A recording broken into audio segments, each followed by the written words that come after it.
Isang mapagpalang araw sa inyong lahat mga idol. Ang deliver natin ngayon, doon tayo sa Podium sa May Ortigas, no? Malapit sa Mega Mall. So ayan, bagong Lego Uncle nyo. Atrasikul kay buhi pa. So nandito na tayo sa may stoplight ng Sio. Tapos ito yung crossing ng Juan San Miguel. So dito tayo daan. Ay nakaguna. So ayan, Juan San Miguel. So ikot-ikot muna kami dahil medyo mahaba pang oras dahil may oras kasi itong deliver. Tapos baka wala pa dyan yung kwan sa magre-receive, kaya dito muna kami sa daan sa medyo magpaipit ng traffic konti para interval, para hindi na ako lalabas pagpasok doon dahil baka mamaya wala pa. So kailangan na eksakto na nandun siya, nandun din kami, di ba? So ayan,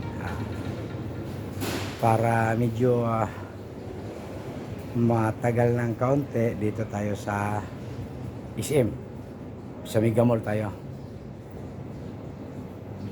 para medyo ma-traffic tayo ng kaunti para eksakto pag ikot ko tama lang. So nito tayo sa Exchange Road to eh. So dire-diretso tayo hanggang doon sa may kanto ng Julia Vargas yung kanto na yung sunod. Kakaliwa tayo dyan, papasok tayo ng Mega Mall, lalabas tayo ng EDSA.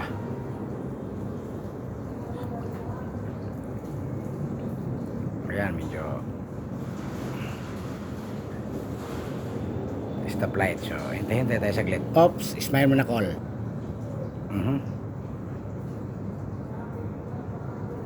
Ayan, dito kaliwa tayo dito. Ito yung Julia Vargas. Ito ay papunta ng Mega Mall. So dito muna tayo.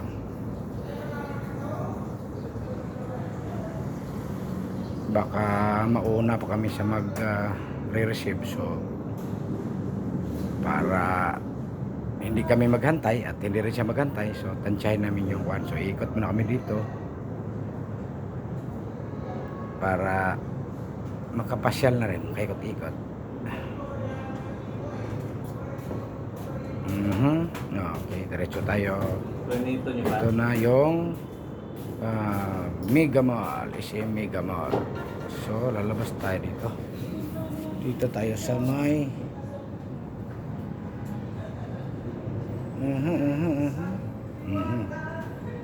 sa EDSA na yan, kaya lalabas tayo dyan para doon tayo sa isang kanto bago mag Robinson. May kanto doon, kakanan tayo doon sa may kanto ng Guadix Drive. Dire-diretso na yun papunta ng EBB Avenue. Dito tayo sa EDSA. Traffic pa rin hindi kasi oras ng to eh. So basta mga ganitong mga oras, traffic pa yan, maaga pa. Tapos ngayon siyempre maraming namimili ngayon dahil maraming sale, tsaka naglalabasan pa yung mga sakyan dahil umaga pa. Malapit na tayo sa may station ng MRT sa Ortigas yan. Diba? Parang lang, no? Pero ako kasi bihira akong dumadaan dito sa EDSA eh. Kadalasan ako shortcut. Ikot tayo.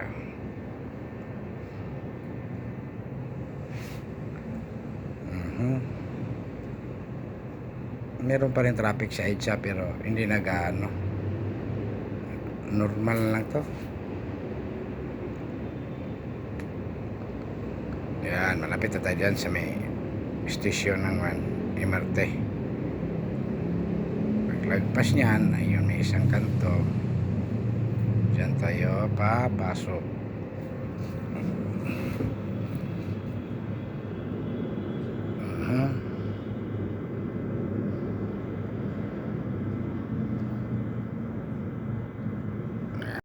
Alam nyo mga idol, kwento ko sa inyo, itong EDSA na to, itong daan na to, nung unang panahon sa bus driver pa ako, matraffic to, pero alam mo parang ano na sa akin to eh. Wala naman sa akin ang pag traffic kasi ano na, kumbaga nasanay na ako dito dahil dito ako natuto sa Manila. So dito pa ako nagbanyo sa EDSA na to. Kaya itong daan na to, kumbaga dito na ako dito na ako nahasa magmaneho dahil nung nag-bus driver ako. Matagal-tagal din akong nag-bus driver dati mga idol dito. Ang ruta ko una Novaliches Ayala. Tapos nagpalipat ako ng Novaliches Baclaran. Alam niyo dati mga idol nung bus driver pa ako, kapag ma-traffic, yan ang gusto namin dahil may maraming pasahero yan. Pero pag walang traffic, walang pasahero yan. Kaya ayaw namin ng walang traffic. Ayan mga idol, malapit na tayong kumanan dyan sa sunod na kanto. Yung kanto ng Guadix Drive. Dyan tayo kakanan dahil ang labas yan doon sa may EDB. Ayan, ito station na to. MRT station na to. Kaya dyan sa sunod na kanto mayroong right turn dyan. Dyan tayo mag right para iikot tayo rin doon sa podium para sakto yung ikot natin. Nandun na rin yung ating magre-receive ng aming i-deliver.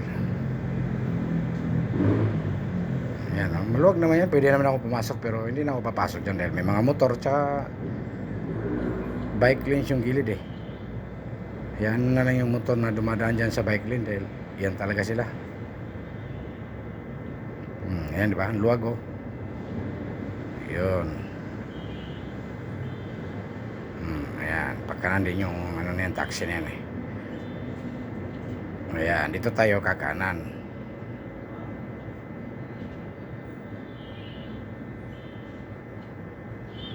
Ayan.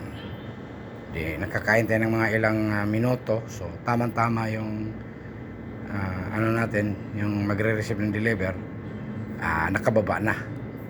Para hindi na siya maghintay at hindi na rin kami maghintay ng matagal. Meron pa kaming pupuntahan iba. Ayan, tuloy-tuloy lang tayo dyan, dire-diretso yan. Dire-diretso. Nandito na tayo sa EDB Avenue mga idol.